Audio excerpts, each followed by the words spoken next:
சேனலை பார்க்குறதுக்கு முன்னாடி சப்ஸ்கிரைப் செய்து பெல் பட்டனை அழுத்தி லைக் செய்யுங்கோ. அனைவருக்கும் வணக்கம். நான் உங்கள் ரஜினி கிருபா. நான் இன்றைக்கு முட்டை குழம்போடு தான் வந்திருக்கிறேன்.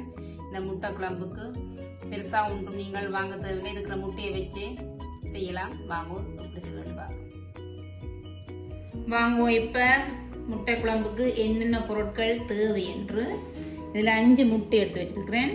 தேவையான அளவு எண்ணெய், தேவையான அளவு கறித்தூள், வெந்தயம் தேவையான அளவு, கடுகு, பெருஞ்சீரகம், கறிவேப்பிலை தேவையான அளவு, தேவையான புளி, உப்பு, மஞ்சள் தூள், மிளகு தூள், இங்கே 3 பச்சை மிளகாய், ஒரு கொத்து வெள்ளைப்பூண்டு, ஒரு தக்காளி பழம், சின்ன வெங்காயம் என்ற 4 வெங்காயம் எடுத்து வச்சிருக்கேன். இவ்வளவுதான் இந்த முட்டை குழம்புக்கு தேவையான பொருட்கள். வாங்குவினி எப்படி வைப்பேன்னு பார்ப்போம். கறி வைக்கிறதுக்கு இப்போ நான் சட்டி வச்சுட்டேன். அங்கால பக்கத்தில் முட்டையும் அவிய போட்டிருக்கு. இப்போ என்ன சூடேறிட்டுது. இதுக்குள்ள இப்போ கடுகு பெருஞ்சீரகத்தை போடுவோம். அடுத்தது வெந்தயத்தை போடுவோம்.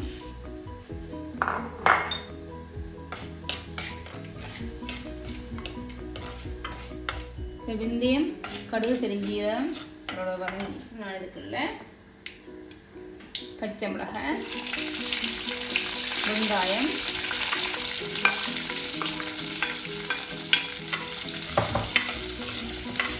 இதுக்குள்ள கறிவேப்பிலையும் போட போறேன்.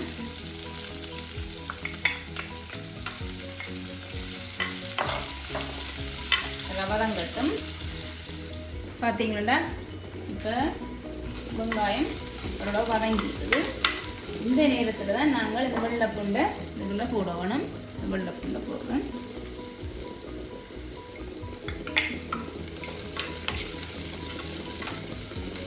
நான் முட்டை அவிய விட்டுருக்கேன். முட்டை எப்போதும் அவிக்கும் போது நாங்கள் இந்த ஒரு கொதிச்ச பிறகு தான் உப்பு போடணும். உப்பு போட்டால் வடிவாக உடவிடும். அதனால் நான் உப்பு போடுறேன். வதங்கட்டும் பார்ப்போம். இப்போ வெங்காயம் எல்லாம் வடிவாக வதங்கிட்டுது. இதுக்குள்ள நான் இப்போ தக்காளி பழத்தை போடுறேன்.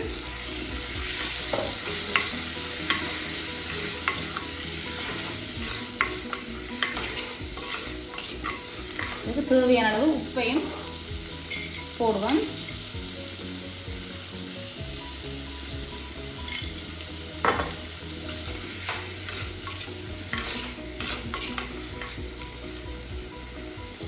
தூளையும் போட்டு வதக்க விடுவோம்.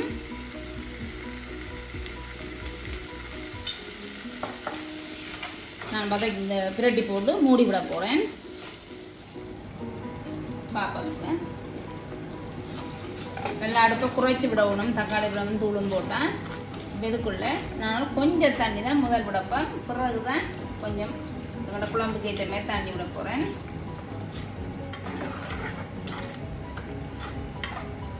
நல்லா கொதிச்சு நல்லா வத்தி வந்தால் தான் தண்ணி விடலாம். பார்ப்போம் இப்போ குழம்பு எப்படி இருக்குண்டு. நல்லா வத்தி வந்துட்டுது. இப்போ உங்களுக்கு எவ்வளவு தண்ணி தன்மையாக வேணுமோ தண்ணியை கூட்டி குறைச்சி விடலாம். இதுக்குள்ள இப்போ புளியை விடுறேன்.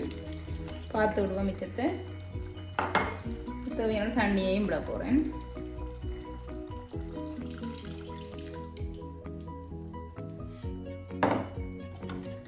இனி மூடி விட்டுட்டு முட்டை போடுறதான் கொஞ்சம் கொதிக்கட்டும். பார்த்தீங்கன்னா அங்கே குழம்பு இப்போ கொதிச்சு கொண்டு இருக்குது.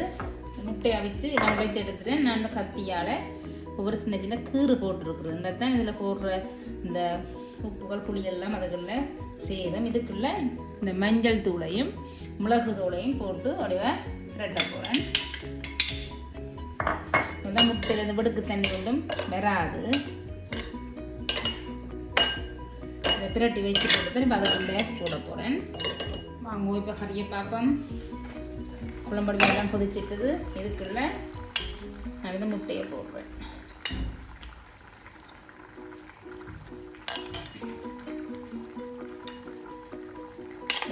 மிளகு போடுறேன். உப்பு புளி இருக்கா பார்க்க போகணும் காணுமோன்னு சொல்லி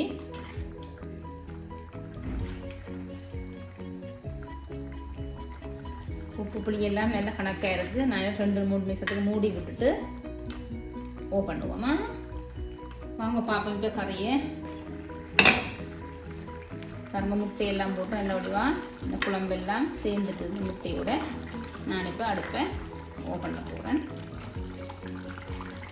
நீங்களும் இதே மாதிரி செய்து பாருங்க, கண்டிப்பாக உங்களுக்கு பிடிக்கும், நல்லா இருக்கும். செய்து பார்த்து பிடிச்சிருந்தா எனக்கு கமெண்ட்ஸ் போடுங்க எப்படி இருந்ததுன்னு சொல்லி. லைக் பண்ணுங்க, உங்களோட ஃப்ரெண்ட்ஸோட ஷேர் பண்ணுங்க. இது ஒரு நல்ல வீடியோட உங்களை எவரையும் சந்திக்கணும். அது வரையும் உங்கள் ரஜினிக்கு இதுபா. நன்றி, வணக்கம்.